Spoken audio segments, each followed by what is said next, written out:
السلام عليكم. فيديو ديال اليوم ان شاء الله غادي نعملوا مع بعضياتنا ماغنوم ديال الدجاج اللي كنعملوه كمملحه من مملحات بريستيج او ممكن كذلك نعملوها لوليداتنا. خليكم معايا باش تشوفوا المقادير وطريقه التحضير. بالنسبه للمقادير غنحتاجوا 250 غرام ديال الكفته ديال الدجاج، غادي نضيفوا لها ملعقه صغيره من الخردل، راس معلقه صغيره من توابل الدجاج ممكن نعوضوها بمكعب مرق الدجاج، ملعقه كبيره من الشابلوغ او فتات الخبز، راس معلقه صغيره ديال الثوم بودره، راس معلقه صغيره ديال البصل بودره، راس معلقه كذلك ديال الفلفل الأسود أو الإبزار، والملح حسب الذوق، وملعقة صغيرة من البابريكا أو الفلفل الأحمر. غادي نخلطوا التوابل مع الكفتة ومن بعد غادي ندوزو باش نشكلوها في القوالب. غادي ناخدو القوالب ديال السيليكون اللي على شكل ماغنوم وغادي نحطوا فيها القليل من كفتة الدجاج ونحاولوا نبسطوها باش تاخدنا الشكل ديال القالب.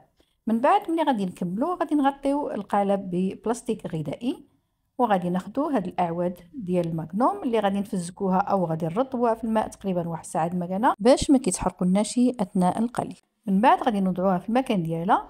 غادي نغلفوا الماغنوم ديالنا بلاستيك الغذائي وغادي ندخلوه مجمد حتى يتجمدنا مزيان. ملي غادي يتجمدنا الماغنوم ديالنا غادي ناخدوه غادي نحيدوه من السيليكون ومن بعد غادي ناخدو عندي هنايا دقيق وفتات الخبز او شابلو وعندي البيض.